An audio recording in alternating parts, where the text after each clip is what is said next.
अखंड हिंदुस्थानाचं आराध्य दैवत श्री शिवाजी महाराज, धर्म वाचला पाहिजे म्हणून प्राणाची आहुती देणारे धर्मवीर संभाजी महाराज, जेव्हा जेव्हा हिंदू धर्म अडचणीत आला तेव्हा संरक्षणाचा पदर हिंदू धर्मावरती धरला. अखंड हिंदुस्थानातील हजारो मंदिरांचा जीर्णोद्धार केला त्या पुण्यश्लोक अहिल्यादेवी होळकर, ज्यांच्या संविधानामुळं मी आणि महेश दादा आमदार म्हणून तुमच्या समोर उभा आहे, असे महामानव डॉक्टर बाबासाहेब आंबेडकर, महात्मा ज्योतिबा फुले, सावित्रीबाई फुले, नरवीर राजे उमाजी नाईक, लोकशाहीर अण्णाभाऊ साठे या सर्व महामानवांना विनम्र अभिवादन करतो.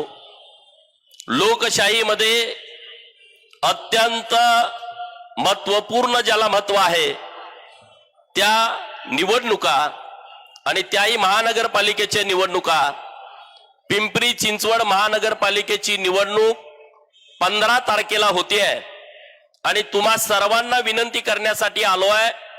राज्याचे लोकप्रिय लाडके मुख्यमंत्री माननीय देवाभाऊ आणि देवाभाऊंचा अत्यंत जवळचा लाडका महेश दादा यांच्या नेतृत्वामध्ये कमळ चिन्हावरती आपण महानगरपालिका निवडून द्यावी ही विनंती करण्यासाठी मी एक भाजपाचा कार्यकर्ता म्हणून मी तुमच्या समोर उभा आहे. आता दादांचं भाषण तुम्ही ऐकलं. दादा हा रांगडा गडी आहे, मनाचा सच्चा आहे, दिलदार आहे आणि सर्वांची आपुलकीचं नातं जपणारा दादा आहे. लोकांच्यासाठी ते आमदार असतील पण तुमच्या आमच्यासाठी आपल्या जीवाभावांचे सहकारी आहेत आणि म्हणून दादाच्या पाठीमागे आपण सगळ्यांनी राहायचं हे आपल्या या सगळ्या परिसरातल्या लोकांचं आद्य कर्तव्य आहे. आणि दादा चिंता करू नका, या लोकांनी ठरवलंय की लोक तुम्हाला ओळखतात, तुम्हाला त्यांनी तळहातातल्या फोडासारखं जपलंय आणि या निवडणुकीमध्ये सुद्धा ते जपणार. तुम्ही चिंता करण्याची आवश्यकता नाही. बरोबर ना? आवाज येऊ द्या. व्यासपीठावरती सर्व आपले उमेदवार आहेत, भाजपाचे सर्व पदाधिकारी आहेत. महाराष्ट्रामध्ये 29 महानगरपालिकांच्या निवडणुका सुरू आहेत. 29 महानगरपालिका. मुंबई आहे, नवी मुंबई आहे, पनवेल आहे, कल्याण डोंबिवली आहे, ठाणे आहे, नाशिक आहे, सांगली आहे, पुणे आहे, कोल्हापूर आहे, सोलापूर आहे, सगळ्या महाराष्ट्रामध्ये. परंतु टीव्ही जर लावली तर कुठलं दिसतंय? कुठला? पिंपरी चिंचवड. का बर? जोरात बोला ना. राष्ट्रवादीवाल्यांचे दुसरीकडे कुठं पॅनल आहेत का मला माहित नाही, परंतु पिंपरी चिंचवडवर त्यांचा डोळा आहे. त्यांना माहित आहे ही सोन्याचं अंड देणारी कोंबडी आहे आणि राष्ट्रवादीवाल्यांना कोंबडीच कापायची आहे. त्यांच्या डोक्यात दुसरा काही प्लान नाही आहे आणि म्हणून ते उठ सूट इथं पिंपरी चिंचवडला येत आहेत आणि महेश दादांच्या वरती टीका करण्याचा प्रयत्न करतायत. अरे महेश दादा वाघ आहे, किती जरी असा घेरला तरी तो पंजा मारला तरी तुमचा कार्यक्रम होऊन जाईल इतकी क्षमता महेश दादाच्या पंजामध्ये आहे.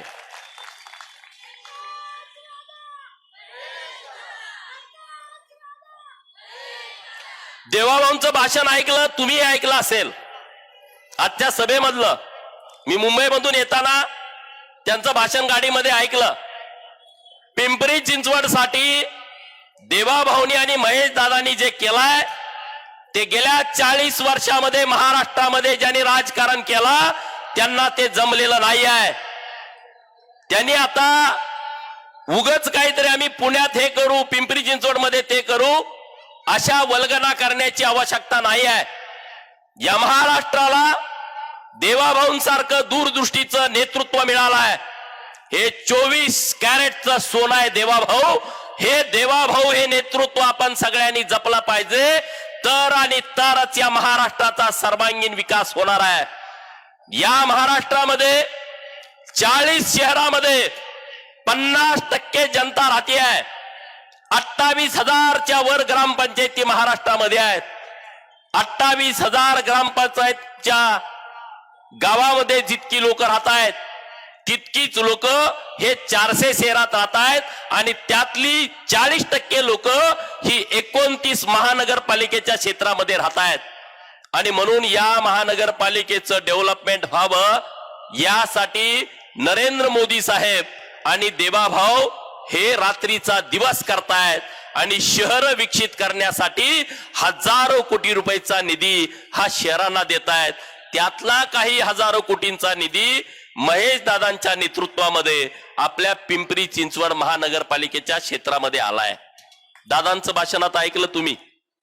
शास्ती कर जो रद्द केला तो रद्द काय आहे, कर काय आहे? आपण लोक अनाधिकृत बांधकाम करतात आणि हे बांधकाम केल्याच्या नंतर त्याला 100 पट कर आकारायचा आणि तो कर रद्द करण्याचा क्रांतिकारी निर्णय हा महेश दादांच्या नेतृत्वामध्ये घेतलाय. जो 100 पट कर व्हायचा तो 850 कोटी रुपयाचा कर माफ करण्याचं पुण्य काम देवाभाऊनी आणि महेश दादांनी केलाय. 850 कोटी रुपयाचं. आणि कर कुणी लावला ते दादांनी तुम्हाला सांगितलं.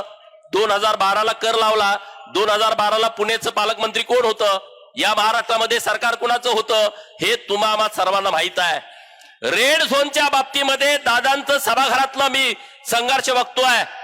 देवाभाऊंच्या नेतृत्वामध्ये केंद्र सरकारकडे पाठपुरावा महेश दादा ज्या ताकदीनं ज्या क्षमतेनं करतायत ते आम्ही उघड्या डोळ्यांनी बघतोय. मित्रांनो, महेश दादांसारखा एक आपल्याला सच्चा दिलवाला नेता मिळालाय. हा नेता आपण जपला पाहिजे. मी मीडियामध्ये बघतोय ते दुसरा एक दादा, आपला एक दादा आणि छोटा एक दादा आहे तिकडच्या पार्टीत. तिकडे 2 दादा आहेत, आपल्याकडे एक दादा आहे. आपल्या दादाची जर छाती फाडली तर छत्रपती शिवाजी महाराज बाहेर निघतील. आपल्या दादांची जर छाती फाडली धर्मवीर छत्रपती संभाजी महाराज, पुण्यश्लोक अहिल्या देवी निघतील, प्रभू श्रीराम आणि हनुमान निघतील. निघतील की नाही?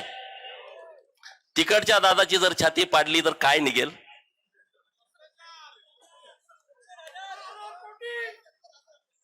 मी म्हणत नाही. तिकडच्या दादाची जर छाती फाडली तर 10, 15, 20 कारखाने ढापलेले निघतील.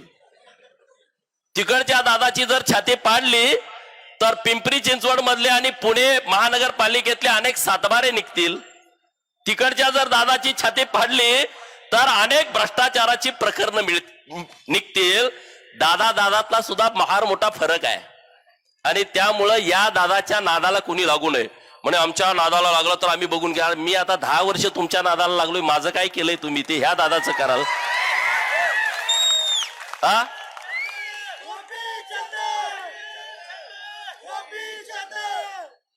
आम्हाला यात जायचं नव्हतं. महायुती आहे आमची. आता ते भाजपवर बोलायला लागले. भाजपच्या बाबतीमध्ये काय स्टेटमेंट केलं तुम्ही बघितलं? अरे जर का घेशील भाजपशी पंगा भर चौकामध्ये करील नंगा. ध्यानात ठेव बर का, हे भाजप आहे बर का.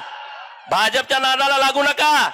भारतीय जनता पार्टीनं सर्व दूर महाराष्ट्रामध्ये विकासाचं काम केलंय. गावाकडची लोक इथं आहेत. अरे तुमच्या शेतामध्ये पाणी देण्याचं पुण्य काम देवाभाऊने केलाय. तुमच्या गावाकडे जाणारा डांबरी रस्ता, कॉन्क्रीटचा रस्ता देवाभाऊंच्या आणि नरेंद्र मोदी साहेबांच्या सरकारनं केलाय. आज जे पिंपरी चिंचवडचा विकास करू म्हणतायत त्यांना माझं एकच आव्हान आहे. बारामती तालुक्यामध्ये मी 2019ची निवडणूक लढवली होती.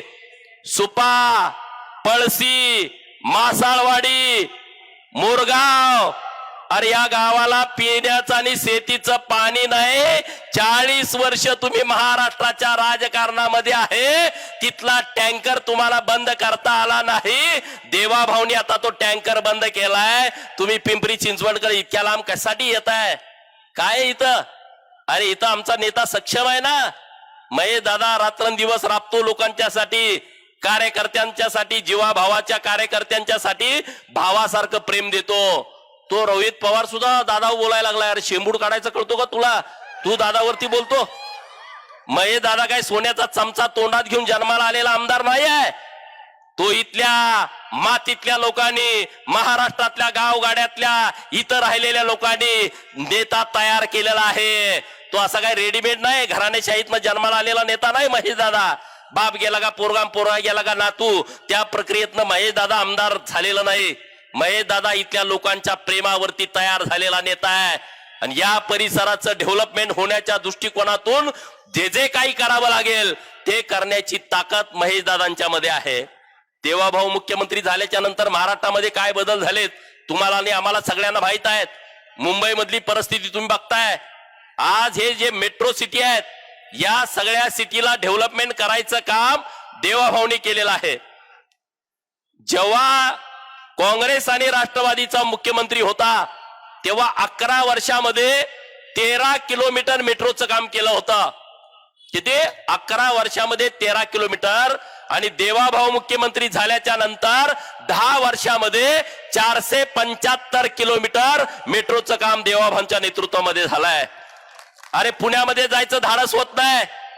इतकं मोठं ट्रॅफिक पुण्यामध्ये आहे. पुण्यामध्ये गेलं तर 2-3 तास बाहेरच पडत नाही. मग तुम्ही एवढे वर्ष इथं सत्तेमध्ये होता, तुम्हाला पुण्याचं ट्रॅफिक का संपवता आलं नाही?